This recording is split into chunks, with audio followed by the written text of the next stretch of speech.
every election cycle in Nigeria is dogged by spits of violence and thuggery.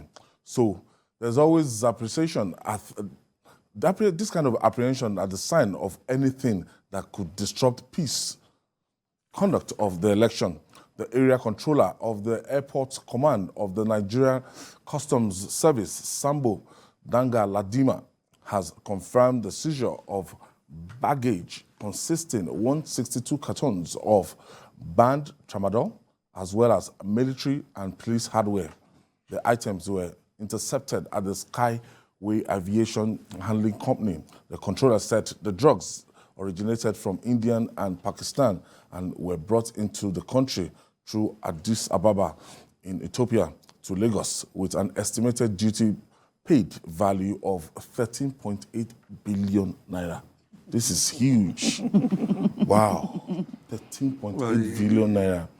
They must have a very big market here to bring in Tramadol. And well, apart from the market, what about the man who has 13-point-something billion to ship this in? I think those are the people we should be looking for. Not, this is just the tax. So. Yes, on it. The cost of buying the drugs. Drugs is not there. It's not there. For somebody to This have is to just be able for to the- pay this, to to pay clear this. But I think how you made the point, a valid point, in that how much is that person expecting to make from this? Because if you could put 13.8 billion naira as duty on products, then definitely there must be something in it.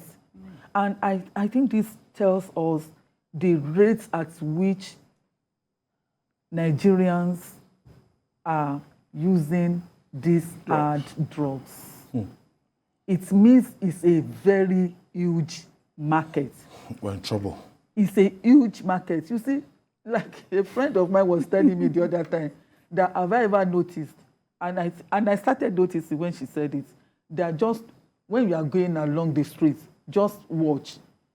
You will see one or two young people that will just be talking to themselves. And I started noticing. I was, in fact, there was a time I was on this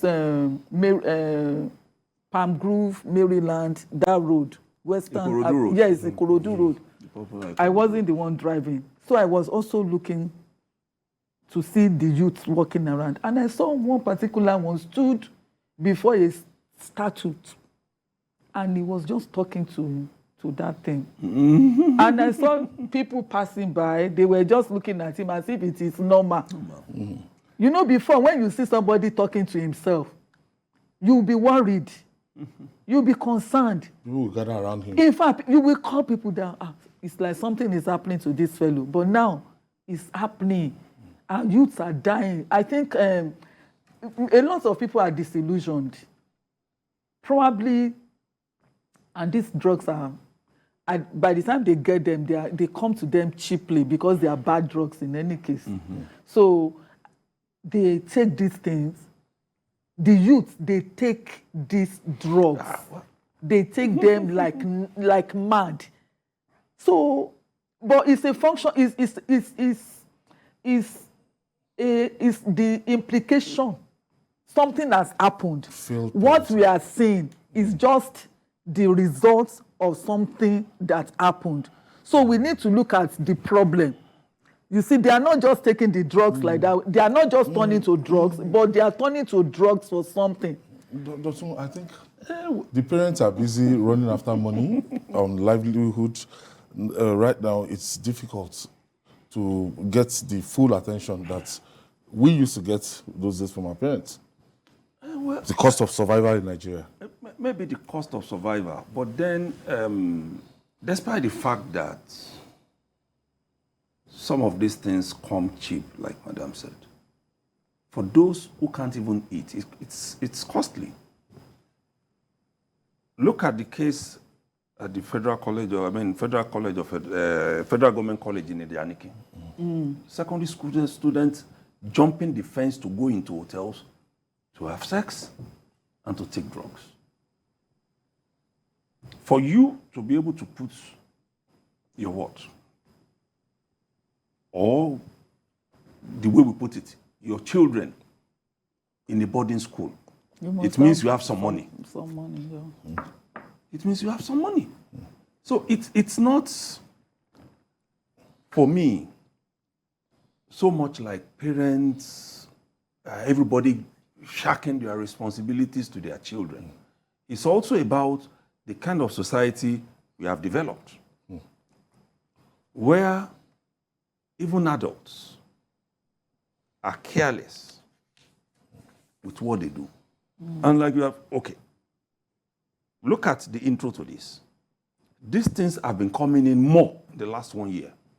Elections are coming. NDLA, People need the to largest get, seizure. yes, and number of convictions in the last 1 year. People need to get money together to run elections. They also need these arms and ammunition for the opposition.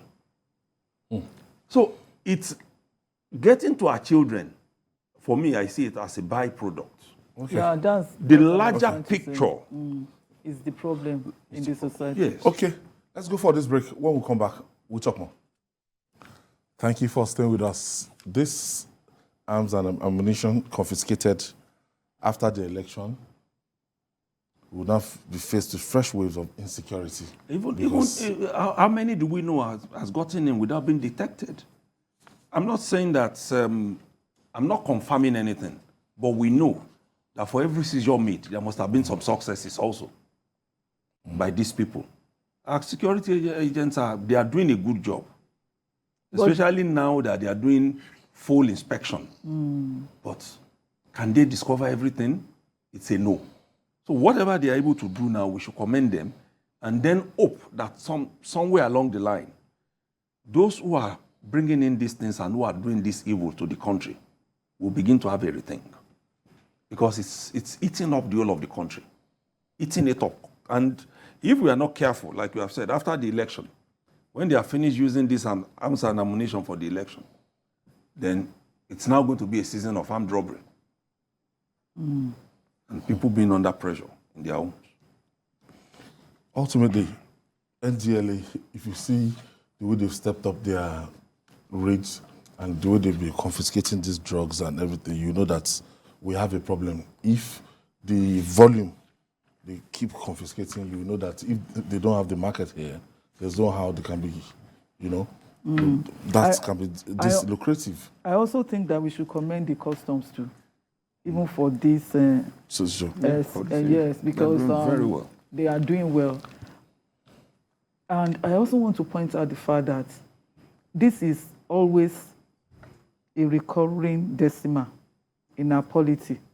Dotun, you remember when we were in Punch, that almost every time there will be election, we will always do a story on importation of arms. Yes, and ammunition. It's always like that. They just bring them in. Anytime there is any major election, you must have problems with arms and ammunition. The question is, we have asked ourselves, are we fighting war? Are we fighting war? Those who have handled them have told us the now secret look, there. we are talking about these ones are bold enough to bring this through legal routes. Paying duties. Yes. Now, can we imagine how many things are coming in via the illegal routes? Illegal ones. So we don't even know Cross what. border. Yes, we have them all around us now.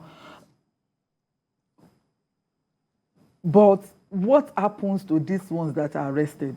We will be very much interested Okay. in these ones. Rotimi is calling us from Oshobo, Osho State. Thank you for joining us, Rotimi.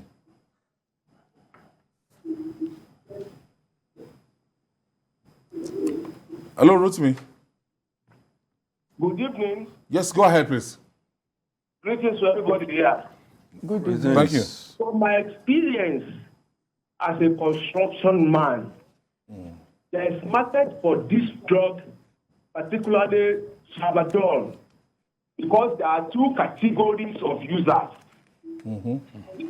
The first category are the construction workers on site, usually laborers, mason men, carpenters. that use this drug, especially Tramadol, to energize them, to give them energy, more power while doing this hard labor work. The second category are young people, especially students, that use it to hurt themselves.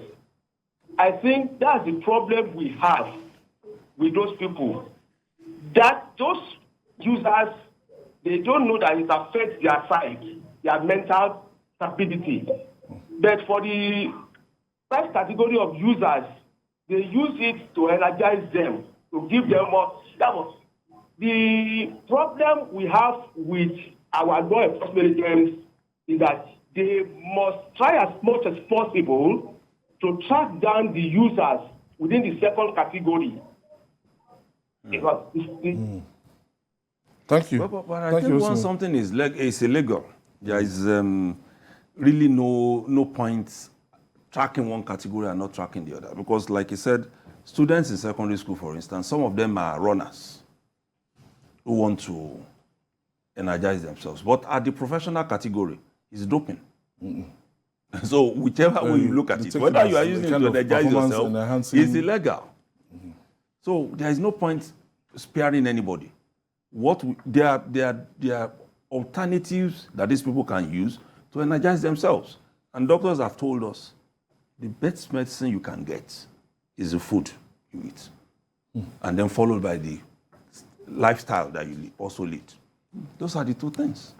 So how do we now curb this menace? That's what I'm thinking about too. How do we curb it? Because, for example, now Lagos State has a law that says that commercial drivers should not take alcohol while on duty, and they even ban sales of alcohol and all the rest in parks. But go to parks now, they are there.